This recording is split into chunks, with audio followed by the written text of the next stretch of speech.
like took a toll on our relationship because I'm always in mom mode 24/7. I'm kind of like wrapped up in being a mom more than like being a girlfriend. You treated me 1,000% better because I was pregnant and a lot of attention. But since he's been born, I feel like Dede's checked out. It's funny because she speaks about how he has changed since the baby was born, but then she also spoke about how she changed when the baby's gone, when the baby was born. Since the baby's been born, she's been more of a mother than a partner. And of course, for him, I guess his attention for her has also gone a bit left. But this is what happens sometimes, you know, not all the time, but you know, I would say probably most of the time when a baby comes, the mother takes a priority on obviously being there for the baby to make sure the baby's okay, the baby's safe. And you know, in that situation, men can feel neglected and feel as if they are unwanted, and therefore, you know, their behavior can also change too. This is obviously something that is generally a normal thing, but the question is, are you able to push through all of the madness and make sure that your relationship still has that strong foundation? Now that is always the key element. But obviously, you know, right now we are seeing cracks within their relationship, which is quite interesting because I did announce last week that apparently these two are no longer together. Just spoiler alert. It's not really a spoiler, is it? But yeah. There's a lot of baby fathers don't make it. They out the picture. I mean, he just became a father, you know. We just started. So 7.5 weeks. Yeah. That's like, what, 2 months? Probably. Be away from me for 2 months? It's not about that. I just don't want to stay here and waste time. So obviously with Day, he wants to, you know, go off to the army. You know, he wants to go and serve. He wants to earn some money. He wants to have an honest living, and he also believes that going away is a better chance of him getting a good job rather than staying in the location that they live in now. Because you know, getting jobs for him, he doesn't believe it's going to be that easy. But hey ho, let's continue. Doesn't think that he could get like a good paying career job here, but I do. Well, Dede going into the Air Force, he's gonna miss like his first steps, his first tooth, his first words. I hope that Dede is gonna be faithful to me while he's gone. But boys are just gonna be boys.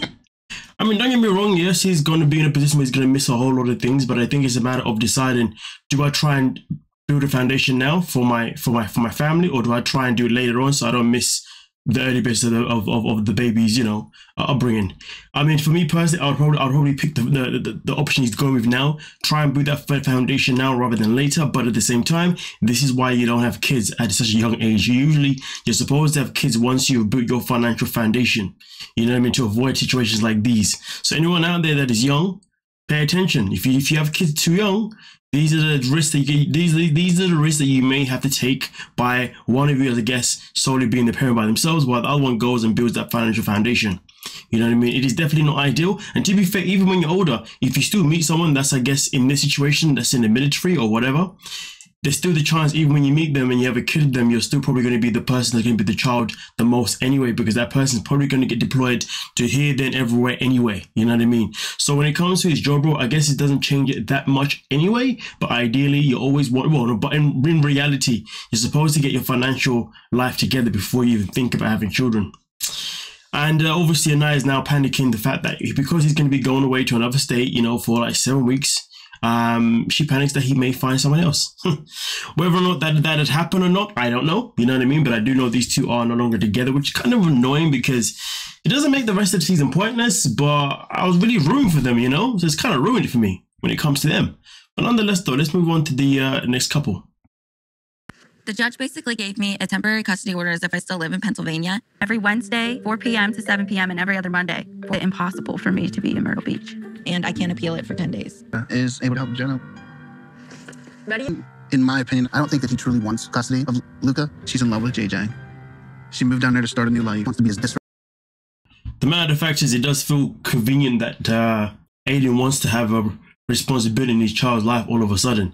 He's obviously seen how happy she is on social media with JJ, also seen how Luca's obviously been vibing, and now he just wants to be a nuisance. It is quite clear that that is the intention, because why was you not making the efforts before? You know what I mean? Why was you happy to not pay child support before? Why was you happy to not see your child as much as you were supposed to? You see what I'm saying?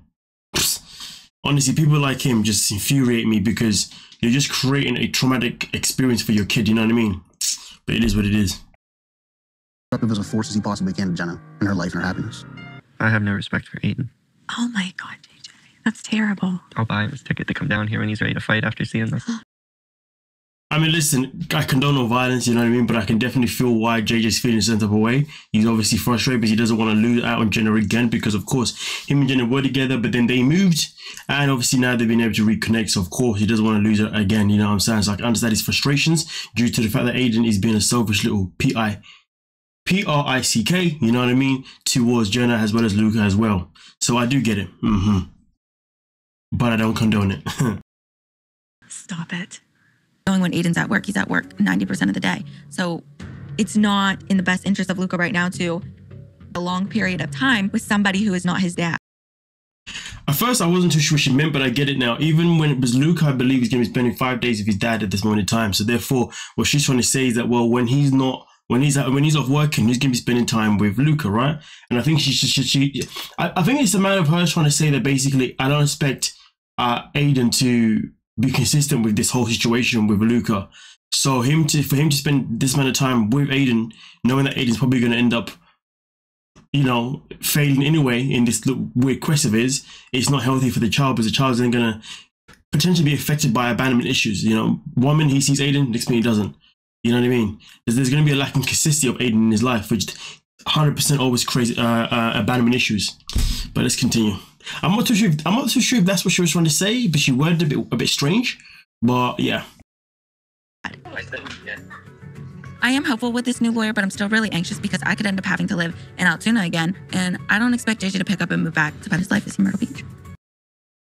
It is kind of sad though, you know, but hey. So if Aiden gets his way with the appeal in 10 days, then JJ and I's relationship is probably over.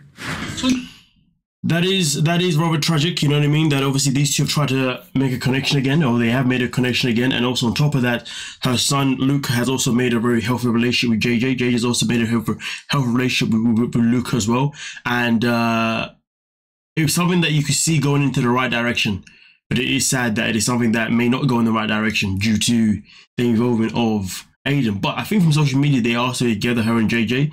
I don't know if they've been able to make it work because I'm not too sure the results of the whole court date. I mean, with the whole custody situation, you know what I mean? Because obviously as of right now it is in Aiden's favor, but she obviously is going to appeal it or did appeal it.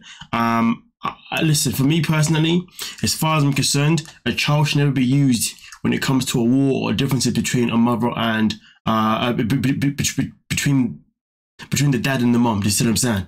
You know, it's not nice. It's disgusting. You're creating a very toxic environment, a very unstable environment, a very unhinged environment.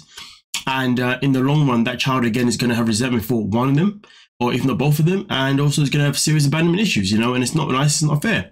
I would personally say that the best thing that Aiden can probably do right now is to just let Jenna do her thing with JJ. And if there's a case where JJ ends up bonding more with Luca, it is what it is, because Aiden has already made the choice to not do that from the very get-go. He's already made a choice to be a complete difficult person. And that's just me being polite.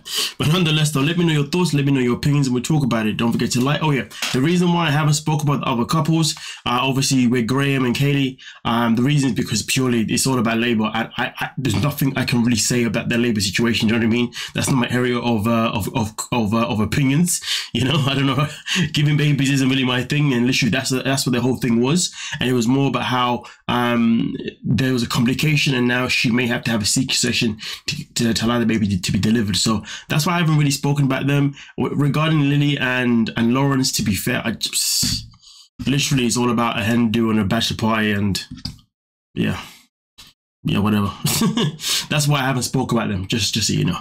But with that being said, though, thank you so much for your time. Don't forget to like, subscribe, and of course, peace.